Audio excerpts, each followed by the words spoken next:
It's because of me. The storm, it's mine.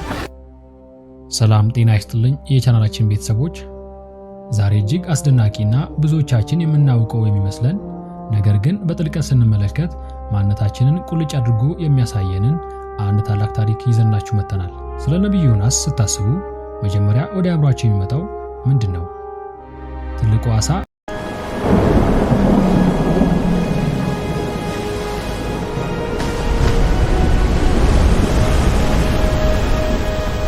ወይንስ የነነዌ ሰዎች ንስሐ መግባት?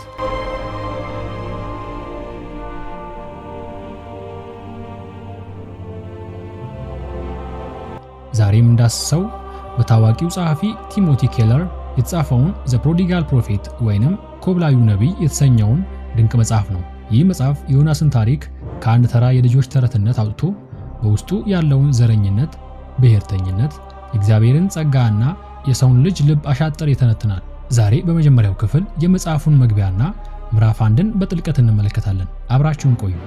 ጸሐፊው ቲሞቲ ኬለር በመግቢያው ላይ እንደሚያሳየው የዮናስ መጽሐፍ ስለ ብዙ ነገሮች ይናገራል። አንደኛ፣ ስለ ዘረኝነትና ብሔርተኝነት። ዮናስ ከመንፈሳዊ በረከት ይልቅ ለሀገሩ ወታደራዊ ደህንነት ለምን አደላ? 2, ስለ እግዚአብሔር ጥሪ። No, please, no! I cannot escape! አንድ ሰው ከእግዚአብሔር ጥሪ መሸሽ ይችላልን የሚለውን ጥያቄ ያነሳል። ኬለር አንድ አስገራሚ መልከታ ያቀርባል። የዮናስ መጽሐፍ በሁለት ዋና ዋና ክፍሎች የተከፈለ ነው ይለናል። ክፍል 1 ትንቢተ ዮናስ ምዕራፍ 1 እስከ 2። ዮናስ ከእግዚአብሔር ትእዛዝ ይሸሻል፣ ነገር ግን እግዚአብሔር በዓሣው በኩል ጸጋን ያስተምረዋል። ክፍል 2 ትንቢተ ዮናስ ምዕራፍ 3 እስከ 4። ዮናስ ታዞ ወደ ነነዌ ይሄዳል፣ ነገር ግን እግዚአብሔር ለጠላቶቹ ምሕረትን በማድረጉ ይቆጣል። እዚህ ጋር ነው ኬለር መጽሐፉን ዘ ፕሮዲጋል ፕሮፌት ወይንም ኮብላዊ ነቢይ ያለው። ዮናስ በመጀመሪያው ክፍል እንደጠፋው ልጅ ወይንም ፕሮዲጋል ሰን ከቤት ይወጣል። በሁለተኛው ክፍል ደግሞ እንደ ታላቁ ወንድም በቤት ውስጥ ሆኖ አባቱን ይተቻል። አሁን ወደ ምዕራፍ 1 እንለፍ። ታሪኩ የሚጀምረው እግዚአብሔር ዮናስን ተነስተ ወደ ነነዌ ሂድ ብሎ ሲያዘው ነው። ለምን ዮናስ ለመሄድ ፈቃደኛ አልሆነም?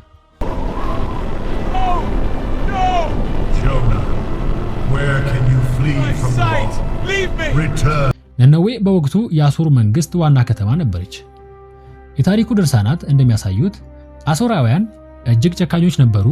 ሰዎችን በሕይወት እያሉ ቆዳቸውን የሚገፉ፣ እጅና እግራቸውን የሚቆርጡ እናም አስከፊ ስቃይ የሚያደርሱ ሽብርተኛ መንግስት ነበሩ።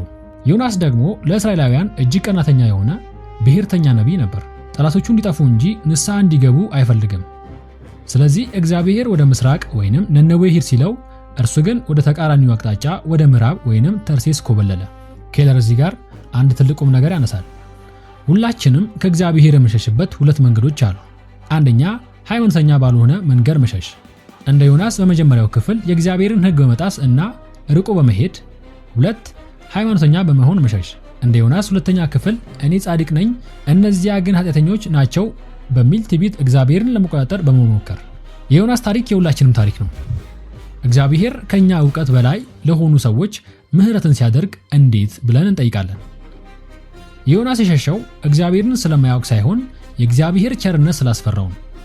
ጠላቶቹን ይቅር እንዳይልበት ስለሰጋ ነበር።